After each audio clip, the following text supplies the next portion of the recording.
Hello, everybody. Welcome to the first ever episode of Movie Minds. It is a movie discussion podcast. I am Joe. I'm Brad. I'm Brandon. Yes, we are three teachers that got together and decided, hey, we want to talk about movies because we all like movies for different reasons and want to offer our different perspectives. This one, we're going to be talking about the slasher film Halloween from 1978, directed by John Carpenter, one of my favorite directors. And I believe it kind of fits for the Halloween theme, but the pick for this month was Brad. So tell us why you brought it to us this month, Brad. Yeah, thanks, Joe. So I thought, it came right to mind. Actually, I was talking to a coworker of ours, and she mentioned last year and again this year how much she enjoys the movie Halloween, watches it every Halloween. And I said, that's a good one. It's called Halloween. Yeah, no brainer. And I had assumed that I had seen it. I told you guys I watched it. I thought it'd be a rewatch, but that was the first time I had seen the original Halloween, 1978, John Carpenter. It stands out to me because it seems to be the godfather of that slasher genre. You think about movies like Psycho. You have Psycho and some other things, but this is the first one with like the homicidal killer. He's a maniac. He's faceless. So later you get, Jason Voorhees, Friday the 13th, and other ones. He's detached from reality. He's just pure evil. We'll get into the movie there, but like he's described at one point, the doctor in the opening scene just says it, and the nurse says it has a name. Well, not really. It is just pure evil. And so iconic, the William Shatner mask. Yep. So I told you, that's why I said the mask is William Shatner. And the music, Halloween music, we said. So that's why I thought it'd be a good pick to start out with, like a good horror movie. So as we discuss this, if you want to talk, we're going to talk about Halloween, but if you want to talk about horror movies at all in general, however this works out, but that was my reason. Okay, cool. Something on that, getting back to the godfather of these type of films, and our audience doesn't know this yet, but I think you two kind of, I did tell you two, I hate jump scares. Oh, you do? I do. So when you told me it was this film, I had to go to Google, and I had to look up where the jump scares are in the movie. Oh, you're ruining it. Well, see, I didn't, but I just looked up timestamps. I didn't look up what it is. But so you're clenching your butt when that timestamp comes. But it's funny to me, a jump scare from the 1960s? 78. Not the same as a jump scare according to modern horror standards. No. Not at all. I didn't even get jump scares. Well, there's a couple of jump scares. Like he shifts into focus in the camera, and then there's the John Carpenter, like the keys, and that's it. Whereas now you might have it all in your face and the monster screaming. And the hand crashing through the window. Yeah, that could work. Yeah. But it wasn't like a nun, with the nun movie, like showing up in your face. Yeah, it was like, I was kind of startled by that. Well, Brandon, to be honest, it sounds to me like the jump scares in older films might actually be a little more subtle. Because one of the things I really like about the movie, before we tag back to Brad, is I love the atmosphere. I think that's one of the things that I look for in a film that can really engross me. And John Carpenter, I think, is really excellent with that, just with his music, his score, because it's so simple, but he does so much with just a couple keys. And I mean, the theme from Halloween alone is iconic. And, they kind of slow it down and they amp it up when the tension builds. And, it's just, I think that the use of music is key to his films. And Halloween is, I think, one of the greatest displays of that. But before we get into why I like it and my thoughts on the film, Brad, we're going to circle back to you.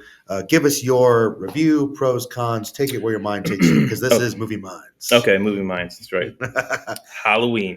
So, like you said, let's start with the subtlety. I appreciate that, the subtlety of the movie, and it wasn't heavy-handed. Like nowadays, I don't like most horror movies that come out nowadays. Same. That is, some of those we talked about, other ones I thought were very well made. Cinematography is good. It was either too brutal, too disgusting, too over the top. Like I feel like I've been like assaulted, or I'm emotionally or PTSD when I'm done with that. Yeah, it's a little too much. To compare it to something else, like this might sound weird comparing Halloween to wine, but when you make wine, like if you have a good vintage, if you have a good grapes. Like you don't want to do too much with that. You don't want to put it in too much oak. You don't want to add sugar to it. Like when you have a good story, it's an American scary story with a teenage girl and a psychopathic killer Mhm. And by the way, that was the year after Talking Heads Psycho Killer in 1977. Mhm. That came out. I thought that'd be a cool song Hmm. to attach to it. Mhm. But yeah, so you don't got to do a lot. He's got the mask. It's subtle, like you said. The use of music, Mhm. like, really was well done. Amplifies it. Yeah, it's just that alone. The soundtrack was really well done. So you want to just go into what I think about the movie Yeah, overall? yeah. Go Great. until it's time to pass And the I'm measure. yeah, I'll and then we'll hand off a couple of things. I liked it. Again, this was my first time watching it, so Okay. I've seen other Halloweens that I didn't care for in the franchise, if you will. This was good. This was pretty good, and some things stand out to me. So I think with Halloween, with then later, what was it? 2 years later, I think you have Friday the 13th, Mm-hmm. something like, I think it's 1980, I 2 think that's years right. later. Yep. With those kind of movies, one thing that always struck me was the morality of the horror genre during that time period. So, and it played through because I kind of picked up on it. If you're a good person, you're doing what you're supposed to do, you're going to survive. If you're fornicating, if you're doing drugs, if you're a jagoff, you're done. So Michael Myers, Jason Voorhees, they become like instantiations of the natural moral law. Ooh. Yeah. So on that morality note, that's kind of why with any horror film, there's two things. I'm a goofy guy, that, and there's two things like I always look for, especially with horror films. Maybe just because I always look for the bright side of things. But one, what's the humor in the movie? But two, what are the good aspects? And there's an argument to be made with a lot of these horror guys that they're only doing those things to what they think is the people that deserve it. You know what I mean? If you want to talk about the morality, like obviously the sneaking out when she's supposed to be babysitting, the lustfulness before marriage, things like that. So it's a very interesting point. Very interesting point. Because there's a little bit of nudity in the movie, A small amount, just a yeah. tiny bit, but like you get that very classic mix of Eros and Thanatos, like death and sex, lust, Mm-hmm. not just sexuality. It's lust. Mm-hmm. And so even at the beginning, like I thought the beginning was very creepy. You see it from little Michael Myers' point of view. Mm-hmm. He's going through the house. Yep. He's got the clown mask. And then, his sister is in a room. And then it's very, like that scene and other scenes, it's also sexually charged, the killing. So I don't know how much, I don't know what the symbolism of that is, but it's, Mm-hmm. So anyway, yeah, the opening scene, and then I thought that was well done. Then he comes out, his parents come up, and then you see, I don't know in the other ones. I haven't seen all the Halloweens. Do you ever see Michael Myers' face after that? Sorry, go ahead. I believe you do. I'm not an expert on every single one of the sequels, but I'm pretty sure you might see him briefly at certain points. Brandon, you going to correct me, or you have another question? Well, you see him in this one because in this film you do, yeah, yeah, very at the briefly. very end. Yep. Which for one, it's like 1 second because I had to, Yep. When she's Jamie Lee Curtis is defending herself, right? Sorry, go ahead. No. I think that's a good point, and I wonder if that almost take away from the force of nature that Michael Myers seems to be, because I'm glad they still downplay it, because this is so early in the franchise, because clearly they didn't know what they had. John Carpenter, I believe, was kind of working with a low budget, said I'll make a functional, pragmatic movie to make profit and sell some tickets, but clearly hit on some really great, powerful things here, because obviously the idea of Michael Myers stuck with people. And it's interesting because one thing I like about this movie is because it's trying to be its own self-contained thing, there is the element of the supernatural, which they play more with pretty much immediately after this movie, but they also still try to keep him very human at the same time. So you can have him be this psychopathic killer, which is one reason why it probably resonated a lot with people, because clearly the masked killer, serial killer on the loose is something that is, a grounded concept of fear that we all have.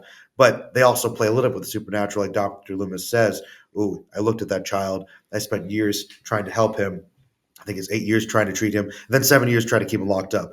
And I looked in his eyes, and it was just pure evil. So that's just such a powerful idea that if this person was human as a child, we see that murder that you mentioned early on. So there's something psychologically wrong, or is it some sort of evil manifestation, or at the same time, sort of a correcting of moral corrections. There could be multiple things going on there, but I like that they play along with the idea of the human aspect of it.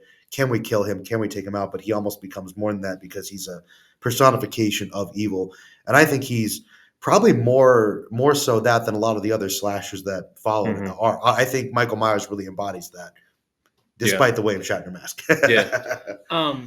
Getting back to the eyes, and Brad, you would be our expert in this because I've talked to a lot of my fellow Catholic friends about this, even religious friends in general, especially when it comes to being possessed. They say you can really tell in the eyes. Is that a false statement, or do you think the eyes are a good way of indicating someone's soul?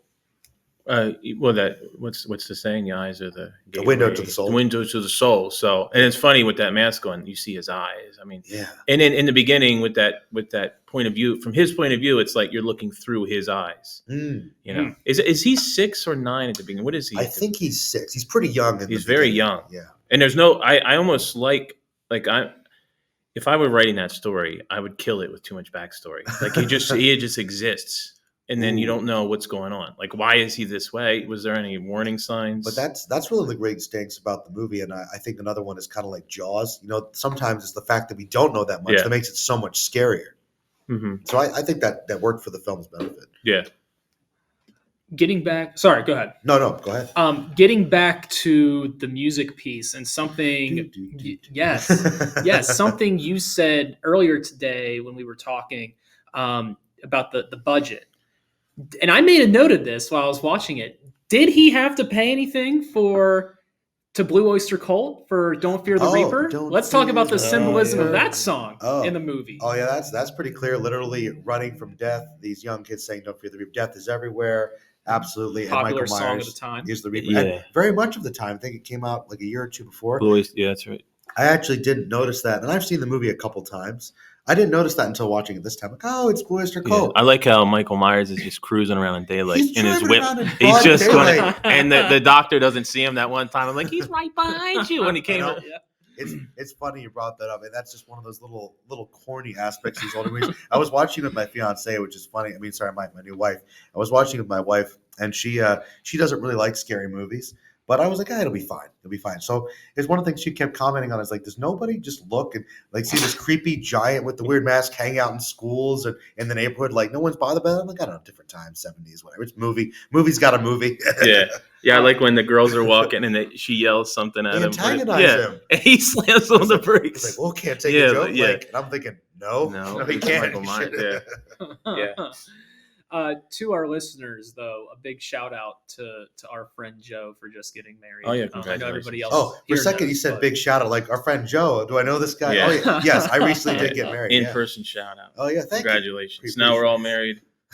We are. Now, my wife did not join me for the film. She was not having it. No? It was a straight beeline to the couch. Okay. You have fun with this. And I said, well, there is going to be movies that, Might not be as scary. Yeah, and she's like, well, that's great, but you're on your own for this one. It's funny, starting at Halloween, people were asking, so is this going to be a horror movie podcast? I'm like, not exclusively, but people just automatically go to that. There won't be other things. Yeah, my wife was watching it, and the blanket came up further and further. And then at one point, it was just her eye. Oh. Yeah. So. Like Michael Myers when he's doing the ghost. Let's take a second, and I want us to analyze here. How did we feel about his cosplay Halloween costume as the classic ghost? Did we like that? How do we think Michael did with that? I actually made a note of that. Of course you did. The ghost. What part of the? Yes, at the end. I thought that was hilarious. Oh my gosh! Michael Myers has a sense of humor. Does he not? That was hilarious. Yeah, just the glasses. Yes. Yeah. I cracked up at that part, man.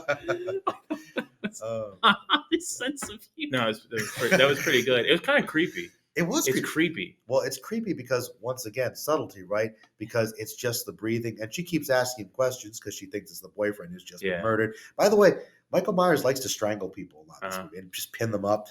So that seems to be his very strong. Very strong, which Has he been working out in prison, or is it supernatural again? I don't know. Got that like sling blade strength. I don't Yeah. know. Oh yeah. Ooh. Billy Bob Thornton. Add that one to the list. Okay. Let's Billy put Bob. it down. That's a great. That's a great movie. There you go. But yeah, once again, subtlety. Just kind of breathing, and really just the silence kind of makes it creepy. Absolutely. I also like how, and here's something else with the car. How did he know how to get back to his hometown from that hospital? There are questions. I was surprised he knew how to drive. Well, doesn't someone mention that? Like he doesn't know how to drive. Didn't someone say that? The doctor. And someone's like, someone's been teaching him. Yeah. Like giving him lessons. Oh, I someone's- guess someone's been teaching him. He's out back. Just do parallel parking. Well, maybe that's one of the things they do to integrate people. For the Maybe reforming. maybe they shouldn't. They shouldn't drive now. Maybe they just shouldn't. But yes, somebody in the prison or the psych ward was teaching Michael Myers how to drive, and they thought that would be his gateway to redemption. And Michael Myers is a pretty good driver, based speeding laws. Mhm. I don't know. He's that's one of those little questionable things. Like what? Did you notice something else too? And I forget the exact timestamp. I really should have wrote timestamps on You this. timestamp guy. You I like this. Take the Yeah. timestamp guy. Yeah. Boom. Yeah, with the jump scares and at exactly 1940s. No, I'm joking. But I noticed, and it's just things I pick up on, and I think you were out when I said this, but in college, every time we would watch a horror movie, I would always be that guy laughing when everybody else would be like either scared to death. How about the doctor parking in the handicap spot? Not that that's funny, but it's just like, why? He's not handicapped. Why is he parking there? First of all right, I'm going to posit Go ahead. a question and then an observation. When you laugh watching horror movies, is it because they don't scare you, you find the music, or is it nervous laughter? It's nervous. Might be a little bit of both. I just find it, and I'm a professional troll at this point. Like I'm picking find that up the right now. humor and like just messing with people. And I think it was The Conjuring we might have been watching in That's a college. good one. Is that the one in New England? Yes. Yeah, and with the doll Rory. I don't know why, like the haunted doll. Am I thinking of the right movie? Annabelle. Is it Annabelle? Yeah. There's a doll in the beginning of The Conjuring, and then she gets a spin-off. Yeah. Yeah, Creepy doll. I don't know why I found it so funny. Some people did. Yeah, it's like I just find humor in that stuff. Well, some but- people find humor in different things, and that's fine. Observation though, Dr. Loomis, I don't think is that great of a person either. He's not a very good psychiatrist because literally his statement about I just gave up treating him and said he's pure evil. Yeah. It works thematically, but you're just thinking he's kind of terrible. He's got his gun out. He's got packing heat. He packed heat. He's before, waiting for he draws it out before the cop does. Yeah. And I'm like, whoa, like the guy might be a little unhinged because Michael Myers has affected him, I guess. There.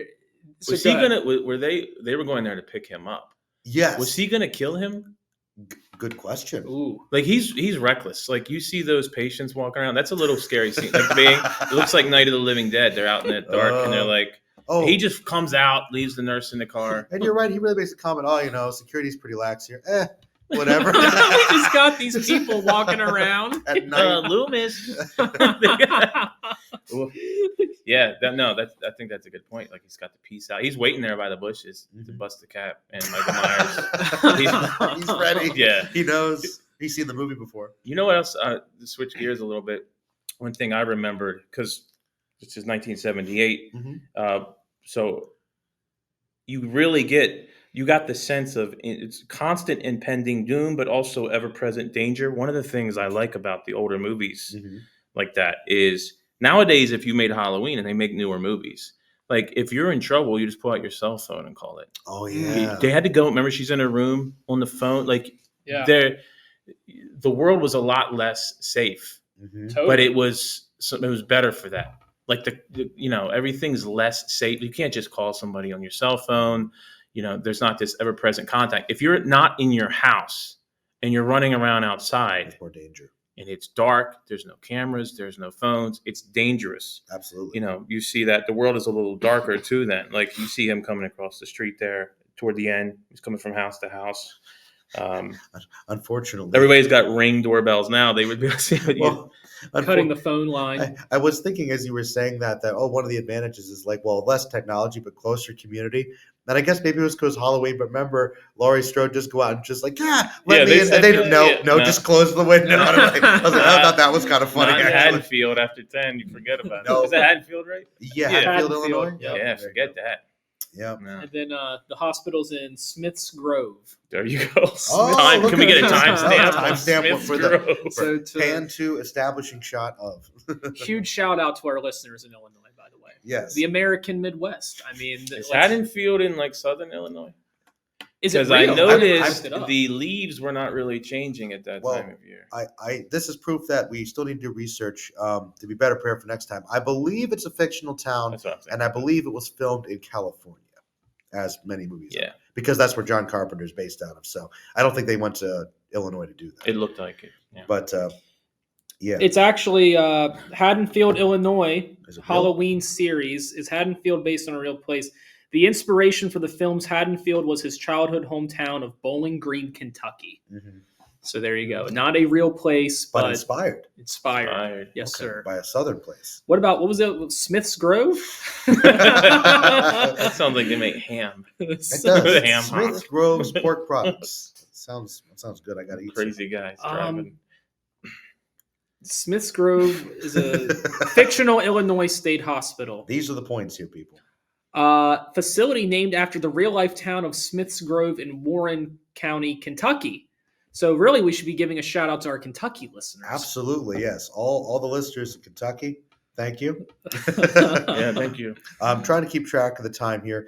Brad, any more final thoughts before I guess I move into my feelings and you can give your review? I believe your rating, we're going to do, I think, 5 minds at the moment. So we'll wait for the rating till the end. Yeah, let's do that. Well, do you want to wait till the end, or do you want to do after everyone's take? I think after everyone's take might be good. Maybe that allows us to change our rating Yeah. once everyone said their piece. Perhaps. And then we do like a final. And then we'll do a consensus of like, I guess, whatever the average will be. And that'll be like the official movie minds. Boom. To our listeners, there really wasn't a. We were so excited for this Yes. that I think we I like that idea. And if anybody as we grow thinks Listeners. it's stupid, Yeah, suggestions for how you'd like us to do things, please do. Let us know. But I think that sounds good, and we can adjust things because this is just this is the baby right now. This is the that's origin. it. Yeah.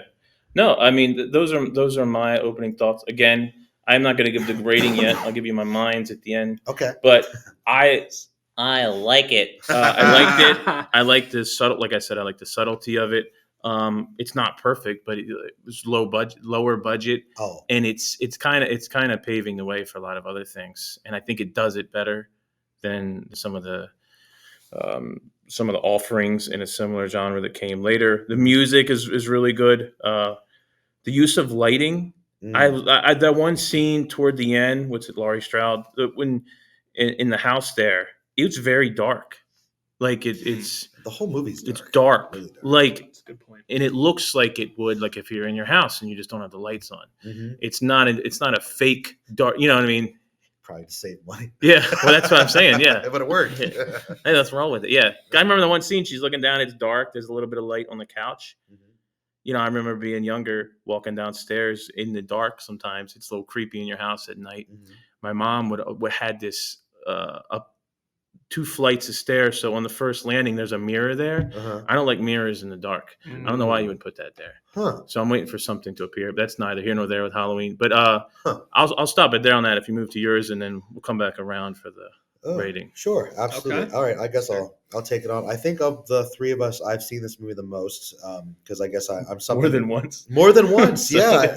I can't even. I don't even know how many times I've seen Halloween because I have the thing where if I've seen a movie, I watch it over and over again over the years. So yeah, I don't know. I've probably seen this movie a half dozen times over the years. Although this was the first time I think in the last couple of years I saw it. Watched this movie probably a little too young originally, but it had an effect on me. I think that as a film in general, it's kind of like everything you said, Brad. I think it establishes some really good templates for a lot of slasher movies to come. And it's interesting because Friday the 13th is really kind of the one that sort of set the formula that everything is parodying. But Halloween's really the one that set the formula to begin with. And it was also pretty well done and successful. And I love how it's also very bare bones and it takes itself pretty seriously. And I emphasized this before, but when it comes to horror movies, I mean, John Carpenter, this isn't my favorite film of his, but it's one of them. And it's about atmosphere. Like you said, with the lighting, it really builds that tension. The music is fantastic. And I love when people can turn a potential weakness into a strength. And Carpenter's really skilled with that. Just literally the fact that he couldn't, I believe, hire someone to do the score for him. He got a little synthesizer and scored it himself. And, maybe wasn't an expert with music, but found the right notes to hit that element of tension. And that sells a lot of the movie. But I think it's also the fact that it's fairly simple. You've got characters that you like. And watching it with my wife, I'd actually pointed out that a lot of times in slasher movies that have come afterwards, one of the big problems is they have characters you don't like. They're annoying, they're unlikable, they're extremely immoral, they're bullies, and a lot of times it is teenagers or college people. But really, whenever you're creating any type of story, you want to care about the people you're watching. You want them to survive. Even if most of them will be killed, you want to be invested. You want to connect with them. And I think that this movie actually does pretty well. Like, even though some of the kids are a bit annoying, they do have likable qualities, which I think in more recent movies, there's a lot less of that. So I appreciate that. I think Laurie Strode is just a really great character. I think a strong female character is good. I think Jamie Lee Curtis really just, as such a young actress, did a great job. I think being, I don't know, kind of just, I don't like a good centerpiece for the movie, and really a great contradiction, because she goes up against this basically force of nature and somehow manages to survive, even though I think part of it's luck, because the guy's, murdering people left and right, and, he just kind of slashes her shoulder, she gets the little cut, and that's fine. So maybe a little bit of it's luck, but yeah, I think that she's pretty good. I think there is some unintentional humor with the movie. I will say that I don't think it holds up quite as well as when I watched it before. Like, I think I used to put this movie on such a huge pedestal. I think that there are certainly horror movies that I like more. I think there are slasher movies I actually like more than this. But I appreciate how simple this is for such a modest budget. And I think it's a great testament to just what a really good filmmaker John Carpenter is. And I met John Carpenter before. He's really cool. Oh, you met I met him at a convention and got him to sign my little thing for the Philly Comic-Con years ago. But I love this guy. I love John Carpenter. I just think he's a fantastic director. And really every aspect of filmmaking, he's someone to emulate. So, yeah, Michael Myers is iconic. Not my favorite slasher villain, but once again, like we said, simplicity and so much you can do with it. And I like playing with, there's the human aspect of it, but is he a force of nature?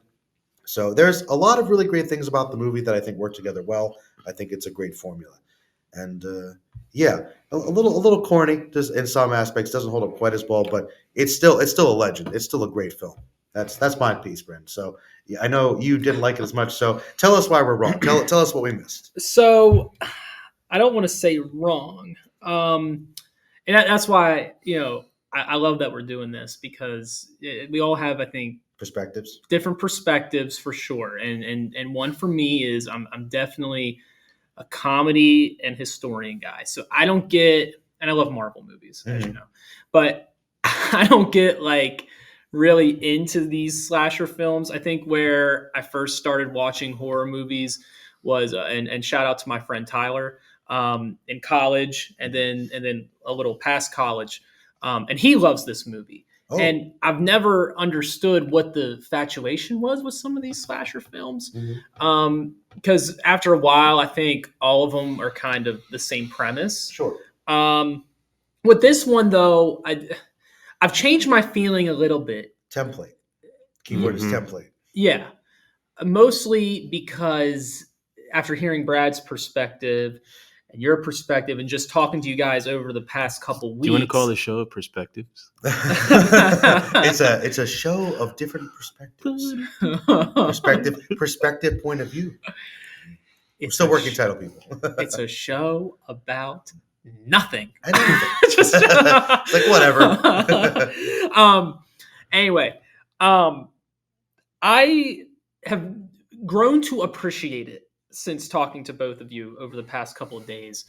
However, I was not a fan, and mostly because probably of the low budget. I mean, I'm a little bit younger than you, and I think I'm probably 10 years younger than Brad. So I was kind of spoiled in the fact that I did grow up with these more like Flashy. advanced, flashy, higher budget horror films. So someone who doesn't really like horror films, someone who doesn't really know a lot about horror films, I was coming into watching it of putting it on that pedestal of all horror films. So Okay. makes more sense now, of course. Um, but yeah, I wasn't a huge fan because, like I said, I think a lot of it was cliche. A lot of it was at the basic template, like we said. I did not think the acting was that good. I did. Now it was her first role, but I thought Jamie Lee Curtis. It was I don't know. I just wasn't a fan of the film. But now that hearing both of your perspectives, I've appreciated a little bit more, knowing that we could make an argument that this is the godfather of horror films, more specifically slasher films. Mhm. I understand why there's a huge following for it, but it just wasn't really my huge cup of tea. So a lot of the notes that I did write on here, like I told you guys, it was stuff that made me laugh. It was humorous things, and I did make a note of the opening music. I loved that. I thought, I mean, that's an iconic piano, a little riff there. Mhm. The Don't Fear the Reaper was awesome, very symbolic. I love when movies use music to symbolize things. Thought that was great. For someone that does not like jump scares, it was a perfect film, and I think I'm going to tell my wife that. Right? There's not a lot of huge scary it's not stuff. that scary, really. But yeah, something else that made me laugh was when Tommy kept saying to Lori about the boogeyman being outside, and Uh-huh. then who was the little girl? What was her name? Oh, little girl. Yes, the one that she's babysitting. That the other one was inviting. I forgot. Is it Laurie or Shirley? Shirley or something? They might be Shirley. Well, Check us on that one, people. I don't remember. What really made me laugh was when she's like, "I believe you, Tommy." Like, I don't know. I just thought that was really funny. And I think that was actually adorable because Yeah. guys, somebody is on his side because once again, the innocent kid actually has some perceptions about what's going on, and everybody ignores it. It was Lindsay. Sorry to take it away. Can I get a timestamp on it? I don't have the timestamp, but the reason I know that is because Bob made a comment about taking Lindsay's clothes off. So now I'm like, what are we? Did you catch that? Oh, you know He's what? like, Actually, go ahead. yes, yes. My wife pointed that out, and she was like, was that?" I was like, "I think it's because they were drinking and he misspoke. I'm pretty sure that's what happened." Or was it an actor mistake? Or maybe it was, and they kept it in the script. I think it was supposed to be they were drinking and not really focusing, and he was like, "Oh, because you doesn't mind that you're babysitting because we can do whatever." So I think he just wasn't thinking because he's focused on other things. Unless maybe it was an actor blurb that they kept in to make it seem more realistic. I don't know. See, this is why we've got to do better research behind the scenes. But that's a good. I did notice that. Yes. Did you get the timestamp for that one? I can go back and get the timestamp. People, if you want me to get the timestamps on these things, I will gladly do so. That'd be timestamp, man. I really am. Okay, I'm cool like with this. that. I like the statistics. I like the business pieces. I like the math. Yeah. And as an English teacher, I like you being able to cite your evidence. Okay, in the scene it says here, timestamp from there for the film. That's good. That's There you good. All right. Cool. I have a role, people. I'm so happy. Tied together. The official timestamp. Record keeper. Something, and a lot of these you guys already pointed out. The last thing I wrote, there's two things that I wanted to, well, three things I wanted to address before. One, did you notice that before someone got killed, and I think it was before everybody, a door opened. There was always like an opening door or something like. Did you notice that? Well, like in the garage there. Yes, and I think that's supposed to be implying that Michael Myers might be opening things to mess with people. Okay. It's kind of similar to when people die and Laurie's discovering the bodies all in a row and they're opening at convenient times. Friday the 13th, not to go off topic, does that so terribly. That's hilarious. I don't know if have either of you seen that? Yes. Remember how at the end when she's discovering all the dead bodies in the camp and literally everywhere she turns left, right, there's just bodies falling out of trees. Like, it's ridiculous. that they overdid it in that one. So they had to up the ante, I guess. But yeah, I think there's a couple moments where didn't you like the cinematography where like a lot of times they'd frame the doctor or somebody in the foreground, and Michael Myers is in the back, slightly blurred away. They pan over, pan back. Mhm. He's not there. I love it. They just I knock like him that. out. Yeah. Autofocus. Very basic technique, I think, Mhm. but it's utilized so effectively. But I love that too. That's kind of similar to what he would do in those scenes. Like, oh, somebody opened the door, it's closed again, or the subtle thing where, once again, the subtlety where her one friend has the car unlocked, goes back for the keys, but forgets she has the keys and opens the door and doesn't realize that it's unlocked because that's a subtle thing she didn't realize, and then she sees the fog in the window, like, wait a minute, it's coming together, and then it's too late. Dun, jump Mhm. scare. So there's just the tiny attention to detail that I think sells the movie despite its simplicity. So anyway, Okay. sorry I went off on a No, tangent, but no, I and hope that that's- answers your question. It does, and that's what I like. I kind of like being the assist guy, Steve Nash, so to speak. I like kind of tossing it up there, and then you two give a slam dunk. Oh, an alley oop for the Well, it could be an alley oop. It could just be a simple pass Yeah. and 3-point. fundamentals, the bounce pass. Yeah. These sports references Yeah. that just go past my head. I don't know. Listen, Sports I ball. am not too proud to admit that. Ball. Sorry. Yeah, like the door opening. That reminds me. I'm gonna cut you off and come back No. to that. But like one thing I was talking to my wife about with these movies, I think with the use of music, and he's like opening doors and shutting the little thing. I said I don't care for more modern horror movies as much because it's all I would compare it to riding a roller coaster. Mhm. Okay. Part of the fun is you're waiting in line for it, but you get in line, you're strapped in. It's the build up. You're going up the hill, and then you do hit the hill. But imagine a roller coaster that's just all. It's too much. You know what? I'm going to piggyback off your statement really there good. because I'm just a lot of the classic horror movies, I think from the 70s, 80s. John Carpenter is great at this as well. I like what you said, and you're bringing up things that my wife said too. So thank her for some other ideas as well. I think she's helping me. The slow buildup, atmosphere, right? So much of the movie is tension, the buildup of the tension. We know the killer's there. What is he doing? He's stalking the kids, maybe because they remind him of himself, or, oh, this reminds him of his sister. What's going to happen? There's so much buildup. Like in a modern horror movie or modern slasher, people get killed left and right. There's no buildup. There's no real strength behind it, okay?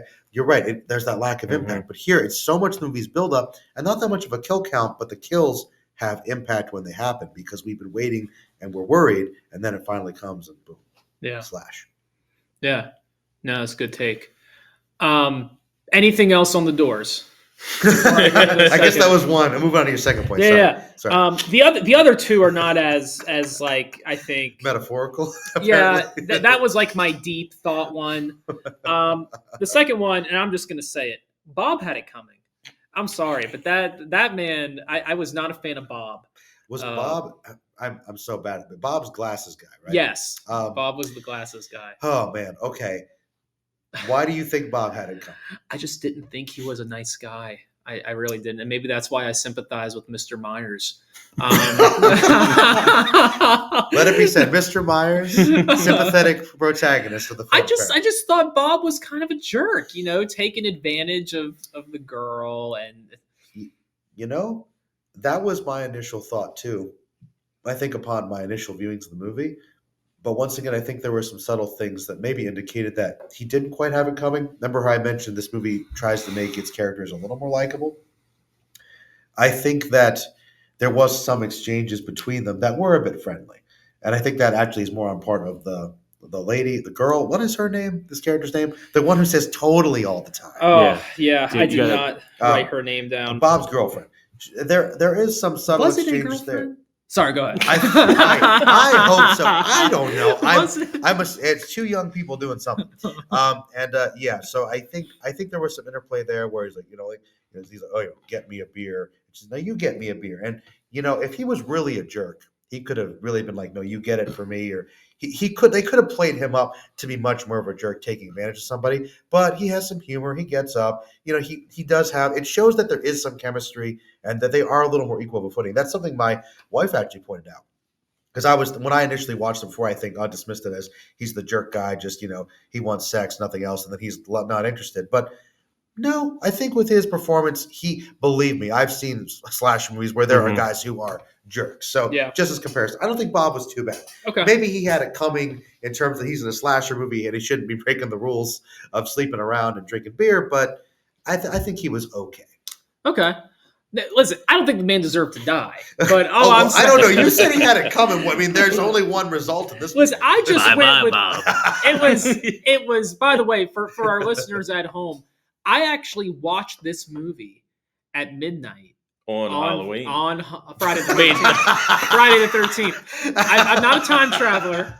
On Friday the 13th, and I didn't even understand like I didn't care about the date. I think it was just fate that I happened to see this movie on a very scary night. You should have watched Friday the 13th. Should watch Friday the 13th on on Halloween. and then compare. It's it. Yeah, Halloween we- on Well, we oh, could- mix them up. Oh yeah, we compare could 'em. do that. You're lucky you didn't summon something up by doing that. I know, and in a new house, and I gotta get. You I got- gotta you get had it priest coming, over. Brandon. Be careful. Yeah, See, Brandon had it coming. yeah. It's probably a bad use of words. I don't think the boy deserved to die, but I did think he was kind of a jerk. But I see your point. He's just Um, having a good time. Yeah, subtlety again. I agree. Yeah, I know what you mean. I see some movies the guy's just over the top, like cut. That's the thing. Like you, Like some of the later ones with like people in my family when I was growing up, they love Jason Voorhees like all Yeah. the time. And then you're just watching it, you just like get him, and you're just waiting for Jason to yeah, attack because people. you don't care. They're all jerks. get it, mow them down. Yeah, You know this. Yeah. I know what you mean. A more human. thank you. You know what else we could do? I mean, and then I'll get to my last point. But when I think of the, so to speak, Mount Rushmore of slashers, you got to go Michael Myers, Mm-hmm. Jason Voorhees, Uh-huh. Freddy Krueger. Who's your fourth? Because it's Mount Rushmore. Well, I think it's a toss up between the Scream Mask or Ooh, Ghostface. Texas yeah. Chainsaw. Oh, Leatherface. That's Which not like one a are you going slasher, with? Though. He's like, Well, it's a parody of slasher movies. Good, what did I, you- I would say Leatherface, for that. Leather- or yeah. Hellraiser, I guess. Pinhead could be one. But I think Scream is more pop culture. You know what? I don't know if we'll get to it this month because we started so late, but I do think Scream would be good again because Wes Craven, another guy I like, and Scream is also kind of a parody and a it's like an commentary on homage. on slasher Yeah, movies. to slasher. So movies. yeah, no, I think and it's really good. oh yeah, It's done well. yeah. I like Scream. Yeah. And then that Scream Mask. I mean, you don't even have to know anything about the movie, and you know what that is. Like, you know what I mean? It's been done so many times at Halloween parties, and I feel like it's a very easy outfit to do. You're trick or treating, you always got somebody with a Scream mask. In elementary school, I trick or treated as him 3 Halloweens in a row. Nice, Really? Yeah, it was just the easy one to get. Yeah. very easy. Just it's kind of like the ghost in the bed sheet, right? That would be a good costume. You're Yeah. a bedsheet ghost, but then you're Michael Myers. Oh, under it. like underneath. you think it's just a ghost. Oh, I'm scared. Oh, it's actually Michael Myers underneath. It's double layers of fear. And then I guess I have a short story real quick, and I want your guys' view on it. But critique it for grammar. Okay, syntax. well, it's just funny because back in my post-college hijinks, my friend, What did I say? my friends and I, we drove. It's 1953. we drove Mr. around. Martin. Go ahead. We drove around Killing people. in a Michael in a Michael Myers mask. We did- I did the whole, I'd like- shoot you right now. Whoa, whoa. Oh. So that was the only time I've really had a Michael Myers mask on. You all had Michael Myers? No, Which just one? the person in the passenger seat. So we would like switch it up. And anyway, many moons ago, I'm kind of mature now. I have a wife. I'm getting a dog soon. Debatable. The last thing I wanted to mention, and it's kind of just, it's something I think to be assumed based on the time of the movie and the budget. Never but assume, Mr. Garth. Never assume. true. All the stabbing sounded fake. I mean, it wasn't Oh, that's sound effects that they go. That's fine. okay. I think that's fine. Well, Brad, what do you think? Yeah. Yeah. Just something that I had written down. Sounds well, nice. would you prefer? So for you, for future viewings, do you appreciate good sound design? Like you want that realistic slurching of going through organs, like it really sells the killing for you? I do, and I don't think it was. I didn't think it was as important to me until I saw this movie.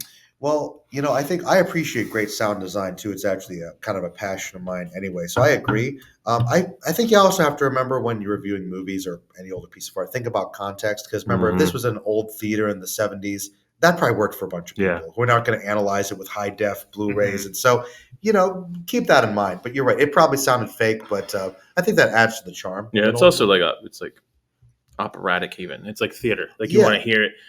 If you're gonna kill a bunch of people, that's not the best weapon either. But it's like it's I don't know. Also, I think sticking somebody in like with the knife up against the door and managing to hold them. I feel like that was. I don't even know if I think it almost extended its length once it went in. And became an effect. It was like it was a normal kitchen knife, and the physics of him pinning the guy didn't really make any sense. So it's like a samurai sword. Basically, like why did it grow like 3 times? And it was just like I feel like he wouldn't hold him there. So you know what else? Like Michael Myers' hair. It's pretty good. The hair, what? you hair, what? You like his hair? His hairdo. Yeah. Okay. All right. Well, like Jason, later on he gets all bald. I don't know if this is the costume or this is the character, but I couldn't really tell because it was so dark this time. Is that his hair or is that part of the mask? The really crazy like. Is that the mask though? Yeah, it might be William Shatner's hair. William Shatner kind of has more like the curly. I thought it's his hair, and that's just the front part. The front part. But I'm thinking maybe to hold it on the stunt guy. I feel like they almost had it like pulled over. Maybe. Well, probably. Like I feel like if you look at like a Halloween costume, it comes with the hair, right? That's his real hair. That's the actor's hair. Well, now if you get it, it comes with the hair. The iconic because the hair is so great. So he's like that's become part of the character. The Haddonfield hair, because that was the Haddonfield hairdo. The great clips that had. Well, hold on. I mean, from looking at it, it looks like his hair, but Michael Myers' hair.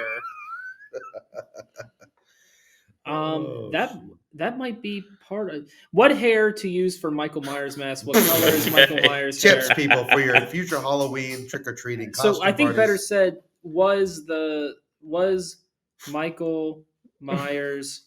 Hair was Michael Myers' hair of mask the whole time.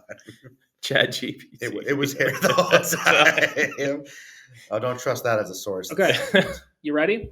Yeah, I've been ready. For Michael's mask, they repurposed a Star Trek mask modeled after William Shatner's Captain Kirk, which we knew. Yeah. Aside from painting it, the production team altered the mask's hair and widened the eye hole areas. So it was part of. I don't know if you guys know this, but I'm a pretty big Star Trek fan, so I always love the trivia of the fact that they just used the William Shatner Captain Kirk mask and used it to make Michael Myers. Yeah. But I'm always looking at it. I've never seen the William Shatner personage at all. Like it doesn't look like it's similar at all to me. So I don't know if that was just a bad mask they got. I'm just like, that's the Captain Kirk mask. I mean, I just wonder what the actual mold looked like before they used it for the movie because it's unrecognizable to me. Yeah. Like if you didn't say that, I would have no idea. This was the Star Trek thing you were telling about. Yeah. Okay. Yeah. Very good. That's the Star Trek trivia. Yep. Okay. Yep. Very good. So there'll have to be a point where I have to make you guys watch a Star Trek movie, and I'll just talk like this the whole time. Believe it or not, it's one franchise I never got into. Well, if you're on the podcast along with me, you'll have to watch a few. Okay. What do you like better, the original or Next Generation? We have to stay on topic. Okay. But short answer, my dad loved the original series. And I see, this is why I love the cornmeal special effects. So I like the campiness of it. I think Next Gen is overall a better show, but there's something about the charm of the original series I do love. Actually, DS9 is my favorite show. But that's a topic for another discussion. Anyway, I know Brad wanted me to keep look at the time. We are down to like our final 10 minutes. So ratings. Any final thoughts before we do ratings? And then final thoughts about said ratings. I thought it was. I think for deciding not that long ago to watch Halloween, and then Brandon and I saw it for the first time. I thought seen it before, but I didn't. I think it was a pretty good discussion. Like as we move forward and we figure out how we want to do this, and we can get into more the nooks and crannies of things. Look at him reviewing the podcast. That wasn't even what I asked. Yeah. See, we're getting double reviews. I like it. I was thinking how this would work, the dynamic. I think it's working pretty good. I like it. Yeah. I think it's nice. My chair not so hot because I was gonna say one thing. We're actually recording in a class space, so I think the creaking of chairs will pick up, and that too. That's why we'll do it in carpet. Remember I was talking about carpets earlier? Yeah. We need my house next time. It'll be quieter. Let's do that. So, are we gonna do out of minds 5? I think for now, unless the listeners come up with a better idea, I think 5 minds. 5 suspended floating brains. Yeah. Yes, out of 5 minds, Brad. What Out would you of give 5 suspended brains, 5 minds, I'm going to give the original Halloween 1978.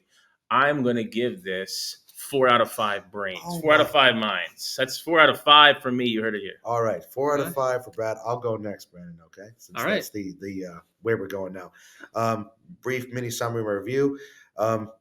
I agree. I think it is a template, and I think other movies built upon it to do it better. I don't think it held up quite as well because some of the corniness and the simplicity. I agree, but considering the budget and the time and the fact I love John Carpenter, the music, the lighting, the cinematography, and just Michael Myers as an iconic force starting a franchise. Clearly, it had something that had an impact. I really like the movie. It's a great horror movie classic. I definitely recommend people should watch it.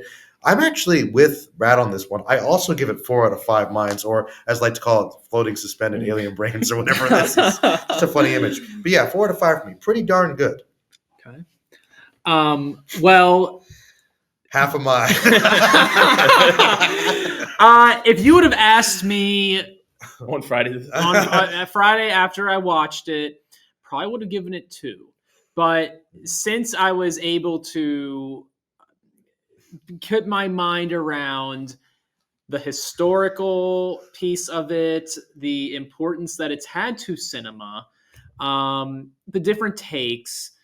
Now that I'm sitting here really thinking about it, I'm not going to say 4 because, I always think that you have to have that one outlier. Given the historical importance, the low budget, I'm going to give it a 3 out of 5. I'll take 3 minds. 3 out of 5. I think that all day. Yeah, that's pretty good for somebody that's not really like into the old slash horror stuff. We talked you into it a little bit. That's good. Yeah, and that's a very, of course it's all opinion, but very opinionated. Well, 3 out of 5. well, yeah, everything is, but I think it's good, when we're reviewing stuff to try to be Mhm. objective and think of other perspectives when we're trying to aim for what we think is the best. But no, heck, if you had asked me like 10 years ago, I would just be like, oh man, it's amazing, like 5 minds. But no, it's Yeah, that's something interesting to talk about later, like how your perspectives, how what you think about a movie changes. There's been movies where I hated it, and then it comes off, or movies I really like, gone back down, come around. you So appreciate some things Yeah. More or less, and also sometimes viewing a movie or whatever can change over time. Well, you might like it, but for different reasons than you did when you Mhm. were younger. So that might be a sign of a great film too. I did make a mistake to our listeners. That was 3 minds, okay? Don't think it's 3 stars. I forgot to make clear that it was 3 minds, 3 alien brains, not 3 stars, not 3 stickers. 3 minds. Yes, we have. That is our official rating as of right now. We're doing minds, 4 movie minds. And yeah, that's pretty much the first podcast review of Halloween. Any final thoughts, feelings, gentlemen, before we officially hit click off the stop recording? Do we want to? So Brad picked the first one. Mhm, that's right. do we want to announce what we're doing? or Yeah, what? might as well. I agree. Yes, we're gonna do. At the moment, we're thinking once a month. Maybe we'll do a few more if we find the time. But since Brad picked Halloween first, Brandon gets the next pick for November, which is roughly Thanksgiving themed. So I just liked your idea. I said, yeah, we'll just do that. Yeah. So can I say the backstory quick? Save more of it for when you Okay. lead it next time. But All right. Okay. Yeah. Don't want to give away too much. Ladies and gentlemen, we will be doing the Disney Pixar classic Toy Story for the month of November. Wholesome family movie. And I believe at the end there's a reference to Christmas. So kind of like segue. this time of year getting close. So Toy Story, the Disney Pixar classic for next month. Sounds good. It'll be harder as we get along past the holiday season to come up with themes based on the month. Like, this is the easy time. Make sure you have Arbor Day. Groundhog Day. Arbor Day. Yeah. Oh, that's easy. That's a Arbor good Day. one. Arbor Day will do Troll 2 because there's plants. Oh, right? Troll 2. Okay. Anyway, nothing official yet. All right, everybody. Say goodbye. This was Joe. It's Brad. This is Brandon. All right, everybody. Thank you. Thank you very much. Thank you, guys. It's Movie Minds, and it's out.